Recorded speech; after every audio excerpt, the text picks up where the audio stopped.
get to the third part of this session, where you're going to have an opportunity to contribute to a discussion.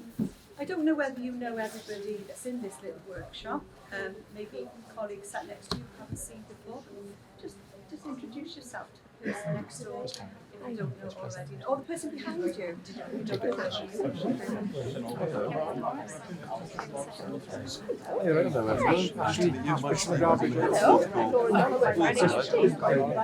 Hello, Chris. I'm Mike, head of Hello, I'm Laura. My name is Kate. I haven't got a name on my badge. I think I applied twice. You'll scroll in after him. Yeah. That's what I'm doing. 7-7. My other business. That's my other business now. You're picking on me all the time. I know you.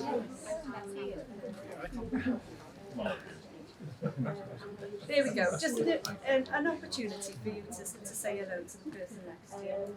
Let me introduce myself. I'm Bwrdd Tegwen Ellis. I'm the Chief Executive of the National Academy for Educational Leadership. Thank you for choosing this workshop. It's sometimes an option when you think, oh, what's all that going to be about? Well, hopefully you're going to learn a little bit today about what we're doing as an organisation to support you as leaders and your well-being, rather than the leadership of well-being. Whilst we're interested in that and what is happening to support your staff and your learners, we as an organisation are really interested in what support is there for you and how do we improve the workload situation, and how do we get to a point where we don't have to discuss well-being anymore, because actually you can go to work and do your job and come home and have a life. So that's a little bit of what our objective is. I'm joined today by Kevin Palmer, who's the Deputy Director at the Welsh Government responsible for professional learning, pedagogy and leadership. And Kevin's going to share with you some of the things that Welsh Government are actually doing to make some improvements. And then also Helen Jones, Head Teacher at Maesteg Comprehensive, and Owain Jones. He's asked a few times, but I refuse. Owain is the Head Teacher of Ysgol Aberaeron in Ceredigion, and both Owain and Helen are associates working with the Academy, and they have a commission at the moment, and they're looking at well-being and how do we enable the well-being to be better suited for our leaders. So why well-being? Why are we putting our attention as an organisation into this? My background, I was a primary head teacher nearly 5 years ago now in the Academy. Time flies when you're having fun, I don't know. But even as a primary head teacher, well-being was an issue back then. And when I say back then, I'm saying pre-COVID. So back in 2020, when I was given the post as Chief Executive, I identified with the staff that we had and the associates that well-being needed to be a priority and an area of work that was systematically supported, so that we could actually enable leaders to thrive in the role that they were doing. And we conducted a survey back in 2020, so right at the beginning of the pandemic. There weren't any questions in our survey about the pandemic, because at that point nobody knew that it was going to last as long and have the impact that it did. But the questions that we asked were those that were based on the factors that were affecting well-being. And it will come as no surprise whatsoever that workload was the biggest factor affecting leaders' well-being. And that was closely followed by accountability measures and ESTIN as well. All of those, when you look at the list, the research is available on our website. If you looked at the list, they all contribute to workload in some shape or form. So accountability measures and ESTIN, etc., whether it's personnel, staff, HR, they all contribute in some shape or form to workload, which was the highest factor. Consequently, when we saw those results, we started having conversations with Kevin around this. It wasn't at that time actually in Kevin's portfolio, if I remember rightly. And in fact, and Kevin can correct me if I'm wrong, there didn't seem to be anybody in Welsh Government with the responsibility for well-being of leaders. There was for workload, and they were looking at that. Nobody had actually identified who was going to lead on well-being. So we formed a consultative group. Started working with academics and health officials, professors and doctors in the medical field around what does the health service do in order to support doctors and nurses in this way. And we also commissioned Dr. Ali Davis to look at well-being and how we as a profession of educators could move to supporting and working to enable you to do your job without all those additional pressures. We also work very, very closely with the profession itself through our associates and extended voice of leaders to inform our work.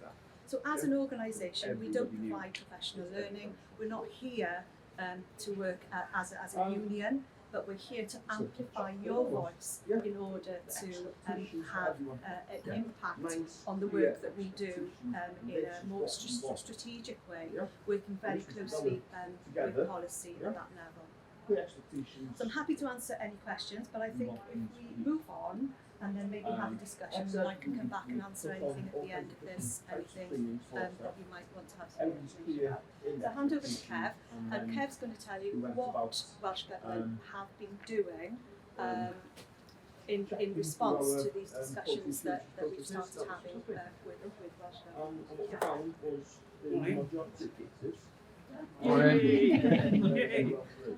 Right, good news is, if I tell you any lies or make anything up in the next 15 minutes, there's somebody over there who's going to put it right, which is a way of saying thanks to Laura for being here, but also for the work that both of your unions have done actually in getting us to the position that we're in. So what I want to do is share some stuff about what we're doing and what we hope to do, give you a sense of our priorities in thinking about workload and well-being, and more than anything else, hear you tell me if you don't think it's right, and if you think we should be focusing on something else, or should be focusing more directly, please tell us, because I don't get much chance to talk to real people who do the job, right? So what I want to do is, first of all, just draw some distinctions between them and intersectionality of workload and well-being. Workload is the amount of work, right? It's a load of work. And being a head teacher is a load of work. Being a senior civil servant is a load of work. Well-being is kind of how we feel about it and how it makes us feel. And for me, I'm not reflecting your role in school, but for me as an educator who's a civil servant, I honestly don't see the point of a lot of what I do. I know that sounds a bit odd, but I have to go through corporate processes, not through people. I have to go through loads of processes that as an educator, I do not see the point, right? But as somebody with responsibility for having democratic accountability for spending millions of pounds every year, of course I see the point, right? So for me, there's always this: is this going to make a difference, right? If I do this now, is it going to make a difference to heads or teachers or children in schools? And if the answer is no, then there better be a really good reason why I do it, which is to do with democratic accountability or any of those things. So I feel my own version of the intersection of workload and well-being, especially over COVID when things were like chaos for a year. I know they were chaos for you. I spoke to lots of you and lots of other people about what that was like in school. We had our own version of that, right? And we lost people to breakdowns and all of the things that happened around COVID. And we're still losing some of them. A couple of my own staff actually are still suffering as a consequence. So we do feel the relationship between workload and well-being, and then I've got people I can talk to in the field, Laura amongst them, but not alone, who can translate it for us, and that's what the last 6 months really has been all about. So I'm gonna share where I think we've made progress and where I think there's things we still need to do, and that'll be 5-10 minutes, at most 10 minutes, 5-6 minutes. I'll give you some insight into what has happened in the last few months. So if we start with, sorry, Laura, is going to ball the... Just taking notes, Kevin, make sure you're on message. Well, you're there to correct me if I'm wrong. So no particular order, right? But starting as it were at the centre with a thing called workload impact assessment. And it might surprise you to hear that historically the government has not always thought very hard about the impact of its policy on workload in school. You know, you get a policy imperative, let's do this. You'd think, wouldn't you, that we'd say, well, what's it going to feel like in school? You know, what's going to happen in the working life of a teacher or a head teacher if we do that? Well, historically we haven't been great at that, right? And so that is a change that the unions and teachers' unions have been very keen to ensure we make, and we're making that change by formalising a workload impact assessment process at the very earliest stages of policy formulation. Right? So we're starting to roll policies onto that process now, and certainly by January, nothing will come out of a policy imperative without being subject to that scrutiny of who's this going to affect, how much is it going to affect them, is it important enough to give a teacher an extra 2 hours work, and if we're giving a teacher an extra 2 hours work, what are we taking off them, right? Otherwise we just keep, as you've experienced, increasing the amount of work you do. So that's workload impact assessment. The second one sounds a bit civil servicey, but I think it's important, which is the creation of some new structure of groups to feed back the impact of the work we're doing on workload. So there are people who are looking at the money situation. We all know how difficult that is, but it has to be looked at. There are people who are looking at how the middle tier, somebody mentioned the middle tier earlier on, engage with and require of use head teachers, right? People looking at that to ensure that reporting and engagement is not as overwhelming and sometimes feeling as pointless as I know some of you say it does. And so a set of groups to get to the bottom of and make actual substantive change to what Estin do, what the regional school improvement services do, what local authorities do to create work for you, and what we do. And we're in that mix as well, creating work for you. So there's a new structure that's going to deal with that. There'll also be a new approach to definitely reporting and engagement. That'll come out of one of the groups. But I would like to introduce a fresh approach to what we call accountability, right? So at the moment, accountability feels hard-edged, unhelpful. I think it feels unhelpful for lots of practitioners in the field, and I think we need to look at what we mean by accountability and how we develop a positive and professional approach to it. Some education systems in the world have done this, not many, but I think that's an open door for us to push on what does accountability mean. We also need to improve the direct support we give to head teachers. We've heard that from the academy. We have services in play, but for one reason or another, those services aren't having the impact on leadership, well-being that we would want it to have. It may be that we haven't configured those services properly. It may be that people don't feel comfortable using them. There's all sorts of reasons why support is not getting accessed or making the difference it should be making. I'd add to that the whole school approach to mental health and well-being, where lots of people think, and Chris has commented on this recently in the meeting we had with the group, lots of people think this is about whole school approach, it's about school and children's well-being. It's about the whole school, right? It's about what we do at the whole organisation level, including you as heads, to support what the structures are and processes that there are to support everybody's well-being. And I'm pretty certain that whole school approach hasn't had a difference yet, made the difference that we want it to make. Part of that is professional development review. So we've got a thing called performance management, two of the least helpful words in any education system, belonging, in my view, to a past era. We need to call it something different, and we need it to be something different, and we need it to be positive, facilitative, enabling, and trust-based. And the way it is at the moment, that is what's happening, right? So a different approach to professional development review. You've heard reference to the school calendar. I know this is a controversial one, but my personal view on this is if we're going to change the school calendar, we should do it with the well-being of our leadership community in mind. I think there's a way of doing it. I genuinely do think there's a way of doing it. Looking at the research, I've done the research lately, this impact, the relationship between the calendar and the well-being and workload piece. Imagine if we go into this conversation about the calendar, not thinking about learning loss over the summer 6 weeks, which is a tiny little slice of what we need to be interested in, but thinking about the well-being of our teachers, of our practitioners and our heads. I think that I genuinely think there's a way of doing it. And then finally, last one, we haven't talked about much actually, even in the group that Stora's been in, we are redoing the NPQH, that's being redesigned as we speak, and that needs to make a contribution to the ongoing support and well-being piece for leaders who go through NPQH and become heads. So Laura will tell me if I've missed anything off. Oh, workload and well-being charter. I was just going to say, Thank you. work with the wellbeing charter. So we've got a group of people. Apparently this thing's been in the system for ages, but not making a blind bit of difference. So apparently there is a document called the Workload or Workload and Wellbeing Charter, which has never made a blind bit of difference, that's what I'm told by colleagues from the field. We need to stake a claim, right? We need to set out our story about why head teacher workload and wellbeing matter, about what we are going to do to address what is a very difficult situation, and about how we're going to know we've done it, right? How you, as a head teacher, can say to your local authority or your consortium, or me, or the minister, hang on a minute, you said you would, and now you're not, or well done you, because you have, and we need to be accountable for that in the context of that charter as well. I think that's it, Laura, isn't it? And I think that's it. what we're doing, am I pausing for questions, or sitting No, down? move on to Unless anybody has a burning question. No, we'll move on then.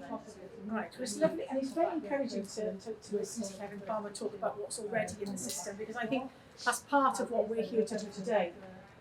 If I introduce, I know we've introduced ourselves before, but Owain and I are part of cohort 5, and when you join the Leadership Academy as an associate, and I joined because I wanted to have a voice in influencing leadership, decisions that were affecting leadership and ultimately my well-being, it was great that we were allocated well-being as a piece of action inquiry to start to look at. And we've been working together on this now since the summer, and what we've been looking at is what is currently in the system, what do we currently do to support well-being.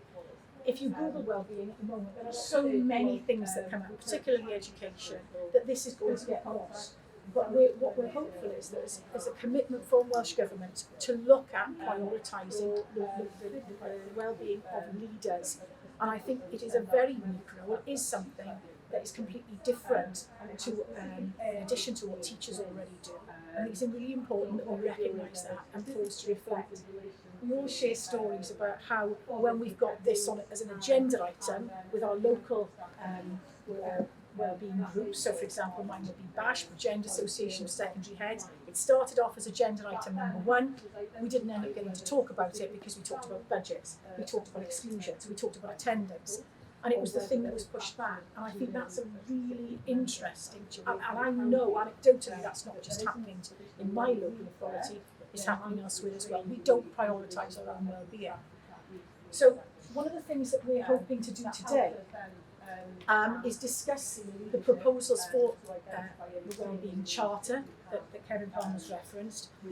But we are using the definition of well-being as, I'm just looking at the quote we've got here, more than just a sticking plaster we've used as a starting point, but many of the demands identified by head teachers are complex, long-standing, multi-layered, as well as mostly beyond their control. And I don't know if you've read the paper about more than a sticking plaster that was produced as a result of the pandemic, but Alice Davis identifies those areas as performance-based, organisational, psychological and social. Those are 4 broad headings. There's other work going on in Cardiff Met with Mr Stuart Scott, who is identifying some of the really intrinsic layers, or quite multi-layered levels, even within those broad subheadings. And hopefully what we will do then is pull together proposals and recommendations that Welsh Government will look at that will be very much informed by the work that we have done in our focus groups, and hopefully you can contribute to today. So what we've been asked to do is look at the work that, we'll be looking at today is to share with you what we've done so far, which is, as I said, a lot of research and a lot of focus groups. We haven't sent out a questionnaire. I think everybody's been inundated with surveys and questionnaires at the moment, and filling something like this in, it isn't any really quantitative data, it's more qualitative, and we need you to tell us what's working well and what you would like to see. In terms of how we're going to do this, there are a series of questions that we would like to ask you. What we were hoping for is you'd be able to write some of these down, but it will have to be verbal feedback if you're okay with that. But please, this is important that you talk about some of these things. So the questions that we have been focusing on with the groups that we've worked with, the first one is there provision out there already which works well? There's 22 local authorities. We're not just working in terms of school, we're working across the education sector. We're working with FE, we're working with the youth sector, who have similar challenges as with regard to well-being as we do, things that impact on our work-life balance. So one of the things, the first question is there anything out there already which works well? Why does it work well? Who is it available to? And did you have to ask for that support? So, as I said, it's a current classic, what works well. Now, can I ask, please talk about this to somebody sitting next to you or in front of you, whoever wants to do this. It's really important that you do collaborate. And then we'll try and take notes that we can bring back and use to inform our own research. But is there anything that works well at the moment? So I'll give you literally a minute, 2 minutes to talk about that or reflect on that. Some of you may have availed yourselves of it, and some of you haven't. But I think please think about what we can take back that is currently in the system. I think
Okay, I'll bring that one to a close. I'm aware of how many questions you've got.